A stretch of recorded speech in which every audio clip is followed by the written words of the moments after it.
Good evening বন্ধুরা। আমি অনিশা আবার চলে এসেছি একটা নতুন স্ন্যাক্সের রেসিপি নিয়ে। স্টার্ট করলাম। হ্যাঁ, 3 রকম ক্যাপসিকাম কেটে রাখা আছে, তার সঙ্গে গাজর, বিনস, রসুন গাছ, রসুন, কাঁচা লঙ্কা, ব্রোকলি, পেঁয়াজ গাছ, তার সঙ্গে কেটে রাখা আছে বাঁধাকপি, রাখা আছে পেঁয়াজ। এবার একটা জায়গায় 4টে ডিম ফাটিয়ে হালকা করে একটু ঝুরি ভাজা করে নেবো ডিমের। তারপর সেই ডিমটা আলাদা করে নামিয়ে রেখে অন্য একটা পাত্রে তেল দেবো, সাদা তেল। সেই সাদা তেলটা একটু গরম হলে তার মধ্যে দিয়ে দেবো অল্প করে একটু সাদা তিল। সাদা তিলটা দেওয়া হয়ে গেলে তাতে দেবো রসুন কুচি, কাঁচা লঙ্কা কুচি, একসাথেই দিয়ে দেবো দুটো। তারপরে সেটা একটু স্যালো ফ্রাই হতেই দিয়ে দেবো ওর মধ্যে পেঁয়াজ কুচি।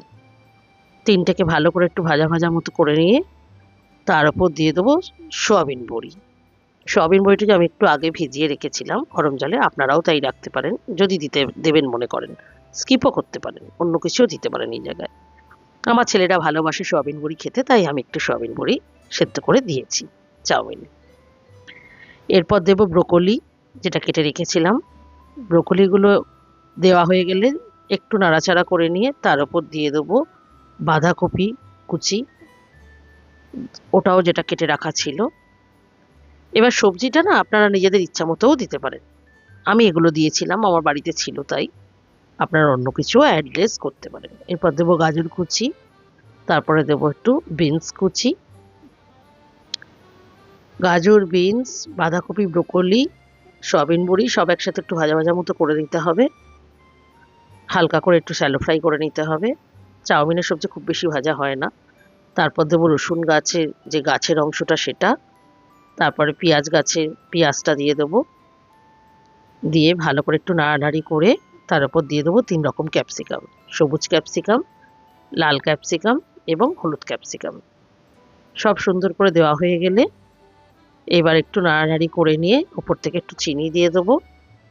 তারপরে আবার একটু নেড়ে নিয়ে ওপর থেকে একটু পরিমাণ মতো নুন দিয়ে দেবো। নুনটা একদমই আপনাদের ইচ্ছা মতো, মানে যতটা আপনারা খেতে পছন্দ করবেন সেরকমই দেবেন স্বাদ অনুযায়ী। এবার নুনটা দেওয়া হয়ে গেলে আবার একটু নাড়ানাড়ি করে তারপর তার উপর দিয়ে দেবেন 2 চিপি ভিনিগার। আমার পরিমাণটা অনেক বেশি তাই আমি 2 চিপি দিচ্ছি, আপনাদের পরিমাণ কম থাকলে অবশ্যই 1 চিপি দেবেন। তারপর দেবেন সোয়া সস। সোয়া সসটা দেওয়া হয়ে গেলে আবার একটু নেড়ে নেবেন। নেড়ে নিয়ে ভিনিগারটা, সোয়া সসটা দুটো একটু নেড়ে নিয়ে তারপর ওপর দিয়ে দেবেন প্রথমে টমেটো সস। টমেটো সসটা দেওয়া হয়ে গেলে দেবেন chili garlic sauce. Chili garlic সসটা না চাউমিনটা একটা আলাদা স্বাদের মাত্রা এনে দেয়। তারপর দেবেন একটু চিলি ফ্লেক্স, একটু গোলমরিচ। সবটা ভালো করে আগে সবজিগুলোর সাথে সব মশলা ভালো করে আগে মিশিয়ে ভালো করে নেড়ে নেবেন। সুন্দর যখন একটা স্মেল হবে, ভালো করে নাড়া হয়ে যাবে, হালকা করে স্যালো ফ্রাই হয়ে যাবে সমস্ত সবজি, যেন কাঁচা ভাব না থাকে, আবার যেন খুব ভাজাও না হয়, সেরকমই ভাজবেন। তার উপর এবার চাউমিনটা যেটা সেদ্ধ করে রাখা ছিল সেটা দিয়ে দেবেন। এবার চাউমিন দিয়ে ভালো করে পুরোটা নেড়ে নেবেন। নেড়ে নিয়ে ওপর দিয়ে যে ডিম ভাজাটা করে রেখেছিলেন আলাদা করে প্রথমেই, সেই ডিম ভাজাটা অ্যাড করবেন এবং সবার শেষে দেবেন পেঁয়াজ গাছের গাছটা। সেটা কিন্তু একদম শেষে, কারণ ওটা তো দেওয়া সেরকম ভাজার কিছু নেই, জাস্ট একটু নেড়ে দিলেই ওটা হয়ে যাবে। এবার সব নাড়ানাড়ি করলেই দেখবেন আপনার সুন্দর একটা বাড়িতে তৈরি দারুণ স্বাদের একটা মিক্স চাউমিন রান্না হয়ে যাবে।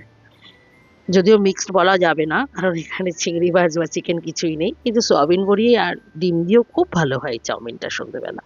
অবশ্যই একবার ট্রাই করে দেখবেন, ভালো লাগবে। আজকের মতো এই পর্যন্তই। টাটা।